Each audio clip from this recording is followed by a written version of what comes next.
avait défini ensemble dans l'atelier, finalement le social content, c'est un peu la synergie entre le social media et le content marketing. Il faut savoir que le content marketing, c'est du contenu qui a pour objectif justement d'être consommé par une audience bien précise, avec un format de message bien particulier. Et le social media, ce sont des plateformes, ou du moins des moyens qui nous permettent de pouvoir engager et faire participer une communauté. Donc pouvoir mettre ensemble la participation et la consommation de contenu permet justement au social content d'avoir toute cette définition. On avait défini ensemble le fait que la marque pouvait être à la fois sur deux volets, une partie création de contenu, donc elle était là pour créer du contenu exclusif vis-à-vis d'une communauté bien spécifique sur des plateformes particulières, et une possibilité aussi de ne pas créer de contenu, mais justement de mettre en avant tout ce qui était user generated content avec un superbe accent anglais comme vous l'aurez remarqué. Et la curation de contenu qui permettait à certaines marques, avec des moyens ou des budgets un peu plus limités, de pouvoir agréger du contenu sur un sujet en particulier, d'en faire bénéficier sa communauté, de partager sa veille, de ressortir en tant que source de référence, et puis surtout, toujours dans un cadre comme dans l'autre, de pouvoir avoir une visibilité maximale sur la marque, mais toujours sur un sujet bien particulier. Voilà, l'idée de cette création de contenu va donner une visibilité à la marque sur Internet, va donc engendrer une réputation. Donc l'idée, c'est bien de créer du contenu interactif qui va pouvoir me permettre d'échanger, discuter avec les internautes, récupérer de l'information, la partager et créer un écosystème cohérent où on va y avoir du partage et ma marque va être plus ou moins visible, avoir une reconnaissance, une connotation négative, elle espère plutôt positive,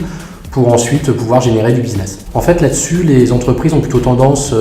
à copier ce qui existe dans les médias, à savoir un lieu où on va pouvoir récupérer l'information qui est présente au sein de l'entreprise ou en dehors de l'entreprise,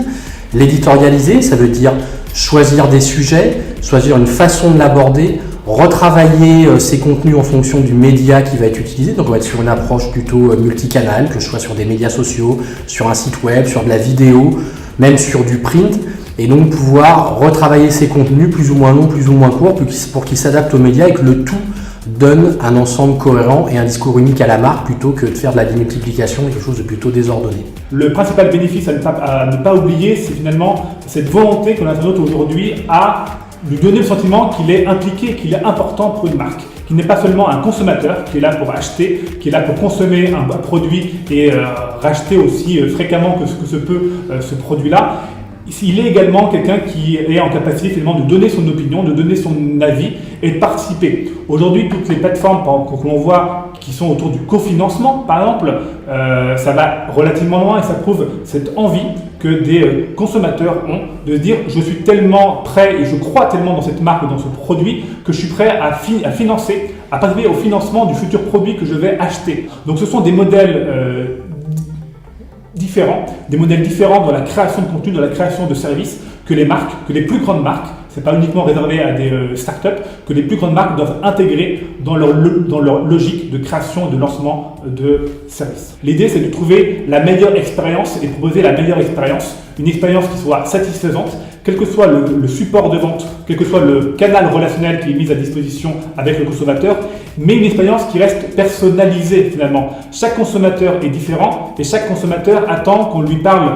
différemment, de manière personnelle, qu'on comprenne qui il est, qu'on comprenne quel est son besoin, que son besoin soit exprimé sur Facebook, sur Internet ou que ce soit dans la vraie vie, dans un magasin. Comme on l'a vu tous les trois ensemble, tout dépend des objectifs de la marque avant tout dépend des questions qui sont posées en amont et de la manière dont la stratégie est définie. Tout dépend aussi si ce sont des objectifs de communication ou de marketing. Donc les choix vont différer vis-à-vis de ça.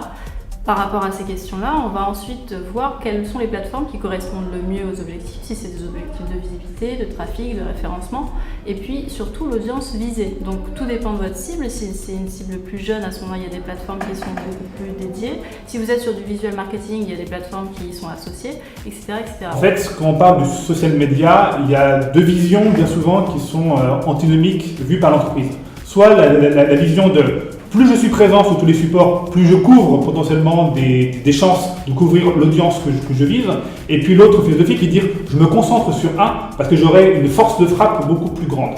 Moi je suis plutôt partisan du second, plutôt que la dispersion qui était dans une vision très test and learn, je teste des nouveaux supports puis je vois finalement comment j'adapte mon discours, ce qui marche pas, donc créer autant de risques et autant de besoins finalement de devoir alimenter quasi quotidiennement ces plateformes-là, mieux vaut aller pas